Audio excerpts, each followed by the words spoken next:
Bienvenue dans cette nouvelle édition du QG Week-end. Au sommaire, vers le report des élections locales en Guinée. En cause, le financement.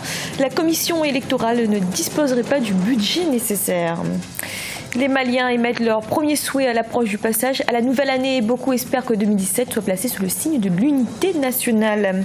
Et 2016, année rude pour l'économie sud-africaine. La croissance a sensiblement ralenti entre chute du cours des matières premières, problèmes de fourniture en énergie et scandale au sommet de l'État.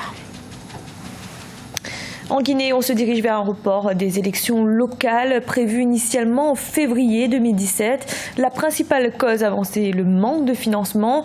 La Commission électorale nationale indépendante ne disposerait à ce jour que de 7% du budget nécessaire. Reportage de notre correspondant Emmanuel Milimono, commenté par Idelette Mirababissou. L'horizon est de plus en plus sombre pour la tenue effective des élections communales et communautaires en Guinée.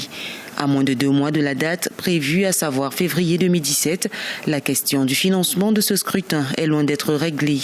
La Commission électorale nationale indépendante sollicite 450 milliards de francs guinéens, soit 47 millions de dollars américains. À ce jour, seul 7% de ce montant est disponible. Depuis que nous avons lancé les opérations électorales par rapport au communal, il y a des difficultés au niveau de l'État à pouvoir libérer ces ressources au profit de l'institution, j'allais dire au profit de l'organisation de ces élections. Donc il y a eu quelques efforts, notamment 28 milliards pour être plus exact, ce qui est plus ou moins l'équivalent de 7% des ressources qui ont été libérées. L'Assemblée nationale a dans la loi de finances 2016 voté un budget de 400 milliards de francs guinéens pour l'organisation de ces scrutins. Le gap de 50 milliards, soit 5 millions de dollars américains, doit être financé par les partenaires de la Guinée dans le cadre d'un projet d'appui à l'organisation des élections. Mais à l'arrivée, tout ne s'est pas passé comme prévu. Ces élections doivent se dérouler dans moins de 90 jours. Comme vous le savez, le corps électoral doit être convoqué par le chef de l'État 60 jours avant le scrutin. Donc on s'achemine vers un report de ces élections. Ça coûte cher, il faut le dire, mais ça n'a pas de prix. Donc nous, ce qu'on peut faire, c'est de décliner nos besoins.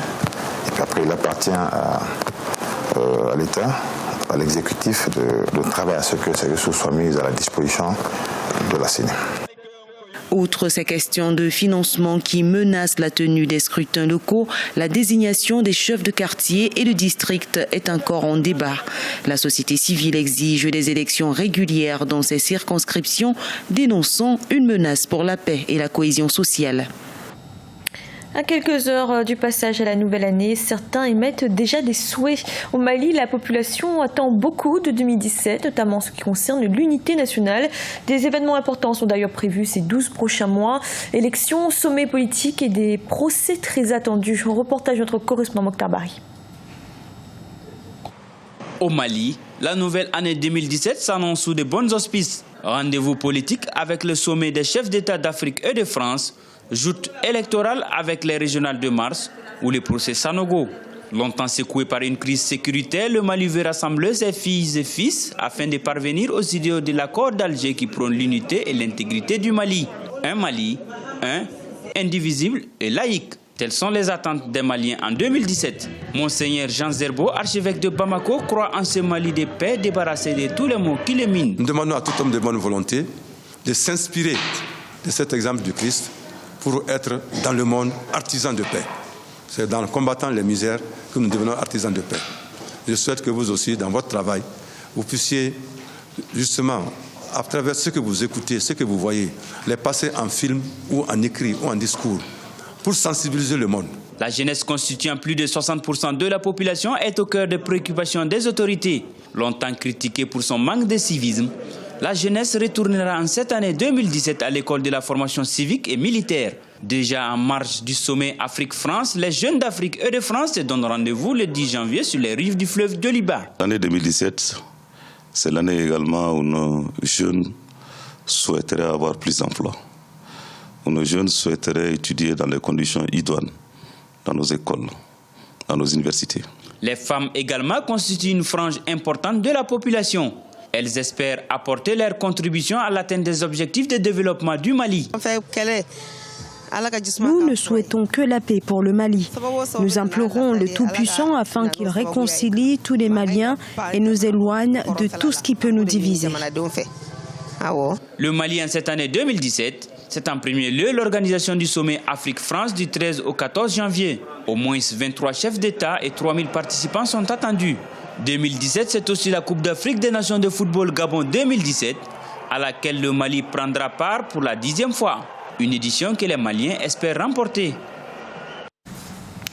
Les économies africaines ont été mises à rude épreuve en cette année 2016 et l'Afrique du Sud, deuxième puissance du continent, n'a pas été épargnée.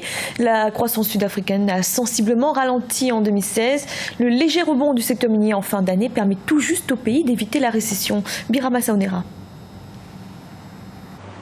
En Afrique du Sud, l'année 2016 sera classée comme l'une des années les plus difficiles sur le plan économique pour le gouvernement. La croissance sud-africaine a sensiblement ralenti en 2016. Elle s'est contractée de 0,1% au premier trimestre 2016, puis elle est passée à 0,6% au deuxième trimestre. Entre lutte des factions au pouvoir et coûts élevés de l'énergie, 2016 a été l'année de tous les dangers pour la deuxième économie d'Afrique.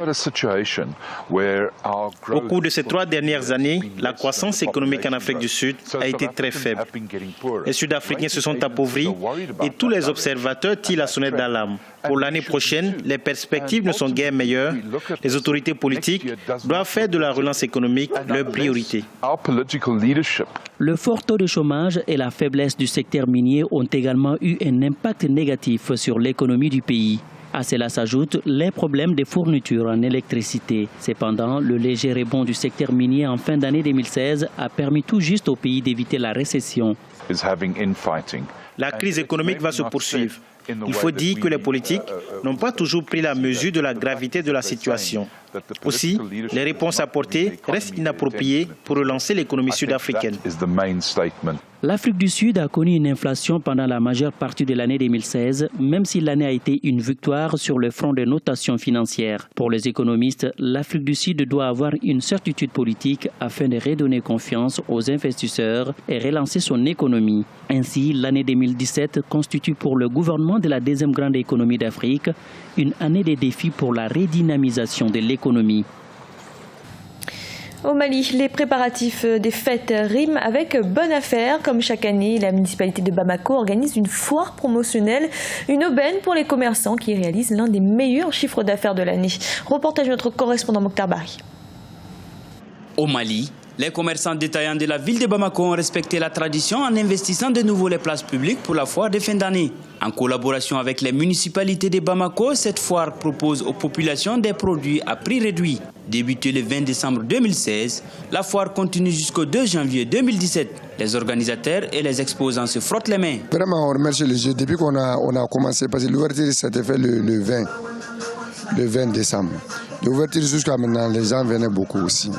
Parce que vraiment, pourquoi les gens venaient? Parce qu'il y a toutes sortes de marchandises. La foire, c'est un avantage aussi. Dès que tu es à la foire, tu auras beaucoup de relations, que plus que même au grand marché aussi. Toujours, tu auras des relations, c'est très bon. Vêtements, chaussures, parfumeries sont exposés dans les différents stands.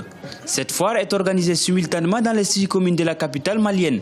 Les clients, pour la plupart constitués de femmes et d'enfants, prennent d'assaut les stands en vue de s'acheter de quoi terminer en beauté l'année. Je suis venue d'abord visiter, voir les différentes propositions. Tous les produits de beauté, les tenues de soirée. Nous sommes venus pour des achats, mais nous constatons, contrairement à ce que disent les gens, que la foire de la commune 4 est chère. Les prix n'ont pas baissé depuis l'ouverture. Le réveillon de la Saint-Sylvestre s'annonce des plus festifs avec des concerts, soirées dansantes. Cette année, les feux d'artifice ont été interdits sur toute l'étendue du territoire. Cette mesure se justifie par des raisons de sécurité. Ce journal a été réalisé par l'ensemble de la rédaction. Merci de l'avoir suivi. Retrouvez dans un instant une nouvelle édition de l'information.